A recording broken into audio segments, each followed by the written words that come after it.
কলকাতা টিভিতে আপনাদের সকলকে স্বাগত। আপনাদের সঙ্গে রয়েছে আমি অঙ্কুর। আসছি এই মুহূর্তের গুরুত্বপূর্ণ খবরে। এই মুহূর্তের গুরুত্বপূর্ণ খবর, রাত পোহালেই আগামীকাল রাজ্যের 4টি বিধানসভা কেন্দ্রে উপনির্বাচন, যার মধ্যে অন্যতম মানিকতলা বিধানসভা কেন্দ্র। এবং সেই মানিকতলা বিধানসভা কেন্দ্রের উপনির্বাচনের আগের দিন বিস্ফোরক তৃণমূল কংগ্রেস নেতা কুণাল ঘোষ তাঁর বক্তব্য, এই কেন্দ্রের যে ভারতীয় জনতা পার্টির প্রার্থী কল্যাণ চৌবে গত রবিবার তাকে একটি ফোন করেছিলেন গভীর রাতে, এবং সেই ফোন করে তাকে তৃণমূলের বিরুদ্ধে অন্তর্ঘাত করার প্রস্তাব দেন। বিনিময়ে কুণাল ঘোষকে বড় পদ পাইয়ে দেওয়ার প্রস্তাব দেওয়া হয়েছে কল্যাণ চৌবের পক্ষ থেকে। ঠিক কি অভিযোগ কুণাল ঘোষ এবং সেই অডিও টেপে ঠিক কি রয়েছে আমরা শোনাবো দর্শকদের। আমি আমার কাজ এখন খুব সত্যি কথা বলতে কি আপনাকে বা আপনার দলকে কতটা ভোটে হারানো যায়, এবার মানুষ কি করবেন সে তো মানুষের বিষয়, কিন্তু আমার কাজ এখন যেটা দল বা নেত্রীও দিয়েছেন সেটা হচ্ছে সিটটাকে জিতিয়ে আনা। কুণালদা, আপনার কাছে খুব অনুরোধ করছি, আপনি আমার একদম নিবেদন স্বরূপ অনুরোধ করছি, যদি কোথাও মনে হয় একটা উপনির্বাচনে তো আপনার সরকার গড়বে না, ভাঙবে না, যদি কোথাও মনে হয়, সেটাই মানুষকে বলছি, একটা সরকার গড়বে না, ভাঙবে না, কিন্তু সেই কারণেই যখন বিধায়ক চুজ করবেন তাহলে সরকারি পক্ষের লোককে করুন, যাতে এলাকায় আরো ভালো করে কাজ করে। এটা আমরা বক্তৃতাতেও বলছি, আমাদের লাইনও সেটাই। না, আমি আপনার কথাটা শুনলাম আর কি। না, আমি ঠিক, আপনি যা বলেছেন ঠিক বলেছেন, কিন্তু আমি যদি এখান থেকে বিধায়ক হতে পারি, আমার মনে হবে যে সেখানে আপনার একটা বৃহৎ ভূমিকা থাকবে। তাহলে তো আবার আরেক সর্বনাশ হবে, না হতে পারলে তো আবার এই বৃহৎ ভূমিকাটা সেক্ষেত্রেও খেয়াল থাকবে, কিন্তু আরেক সর্বনাশ, তাই না? দেখুন,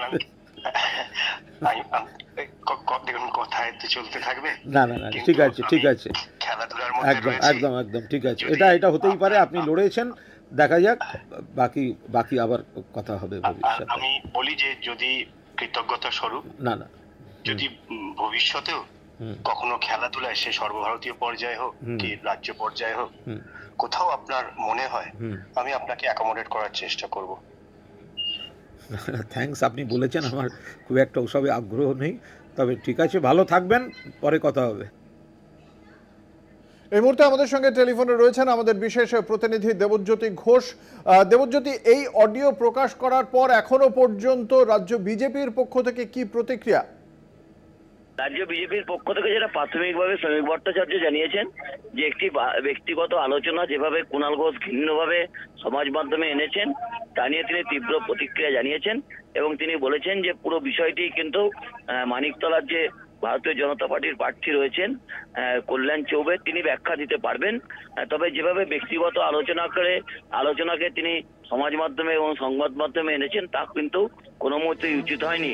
এবং সেখানে যেহেতু মানিকতলার উপনির্বাচনের দায়িত্ব কিন্তু তৃণমূল কংগ্রেসের পক্ষ থেকে আহ্বায়ক হিসেবে কুণাল ঘোষকে দেওয়া হয়েছে, এবং সেই কুণাল ঘোষকে তিনি এআইএফএফ এর সভাপতিও রয়েছেন এই কল্যাণ চৌবে, তিনি বলেছেন নির্বাচন থেকে তিনি যদি সরে থাকেন বা নির্বাচনে যদি তাকে সাহায্য করেন তাহলে তাকে বড় কোনো পদে নিয়ে আসবেন বাংলায় বা সর্বভারতীয় ক্ষেত্রে, সেটাকেই রাজনৈতিক টো বলে তৃণমূল কংগ্রেসের পক্ষ থেকে কুণাল ঘোষ দাবি করেছেন।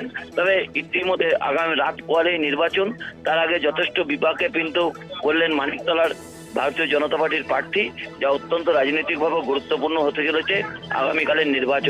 যেটা জানতে চাইবো, মাত্র 3500 ভোটে লোকসভা নির্বাচনের নিরিখে এগিয়ে রয়েছে এই কেন্দ্রে তৃণমূল কংগ্রেস, ফলে সেই জায়গা থেকে কল্যাণ চৌবে জেতার জন্য এতটা মরিয়া যে তিনি জানেন যে এই সমস্ত অডিও টেপ ভাইরাল হওয়ার সম্ভাবনা থেকে যায়, তারপরেও এরকম ভাবে তিনি একটা প্রস্তাব দিয়ে ফেললেন।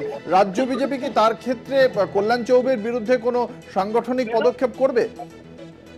এখনো পর্যন্ত যেটা ভারতীয় জনতা পার্টির পক্ষ থেকে যেটা বলা হয়েছে যে একটি ব্যক্তিগত আলোচনাকে যেভাবে সমাজ মাধ্যমে বা সংবাদ মাধ্যমে কুণাল ঘোষ নিয়ে এসছেন তাতে একটা কুরুচিকর প্রভাব পড়ে, এবং সেই জন্যই কিন্তু এখনো ভারতীয় জনতা পার্টির পক্ষ থেকে যেহেতু আগামীকাল নির্বাচন রয়েছে সেই জন্যই তারা হয়তো এখনো পর্যন্ত কিছু মুখ খুলছেন না।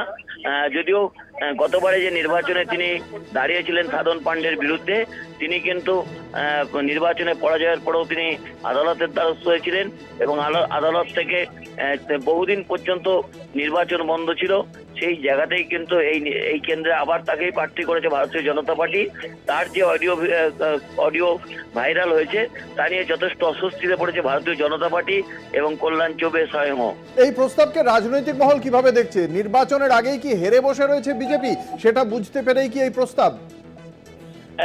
যেহেতু কুণাল ঘোষ এখানের আহ্বায়ক এবং এখানে নির্বাচন পরিচালনার দায়িত্বে রয়েছেন এবং সেহেতু এই অডিওটি ভাইরাল হয়েছে, তৃণমূল কংগ্রেসের পক্ষ থেকে ভাইরাল করা হচ্ছে বা কুণাল ঘোষ সামনে নিয়ে এসেছেন। যদিও কল্যাণ চৌবে এ নিয়ে এখনো পর্যন্ত সংবাদ মাধ্যমে কিছু জানাননি, আর কিছুক্ষণের মধ্যে তিনি সাংবাদিক সম্মেলন হয়তো করবেন। তিনি একটি প্রাথমিক প্রতিক্রিয়া দেবার জন্য সাংবাদিকদের ডেকেছিলেন এবং সেখান থেকে বেশ কিছু মন্তব্য তিনি করেছিলেন, কিন্তু বিস্তারিত আর কিছুক্ষণের মধ্যেই তিনি সাংবাদিক সম্মেলন করবেন। তবে ভারতীয় জনতা পার্টির পক্ষ থেকে শ্রমিক ভট্টাচার্য যেটা জানিয়েছেন যে ব্যক্তিগত আলোচনাকে যেভাবে নির্বাচনের আগের দিন তৃণমূল কংগ্রেস সামনে নিয়ে এলো তা কিন্তু রুচির বিরুদ্ধে বলে তিনি মন্তব্য করেছেন। ধন্যবাদ। আমাদের সঙ্গে ছিলেন আমাদের বিশেষ প্রতিনিধি দেবজ্যোতি ঘোষ। আপনাদের জানিয়ে রাখি, মানিকতলা নির্বাচনের আগের দিন বিস্ফোরক কুণাল ঘোষ, তার বক্তব্য, তিনি একটি অডিও টেপ প্রকাশ করেছেন। কল্যাণ চৌবে তাকে বড় পদ দেওয়ার প্রস্তাব দিয়েছেন, যার বিনিময়ে মানিকতলা আসনটিতে তৃণমূলের বিরুদ্ধে অন্তর্ঘাত করার প্রস্তাব কুণাল ঘোষকে, যদিও সেই প্রস্তাব ফিরিয়ে দিয়েছেন কুণাল ঘোষ।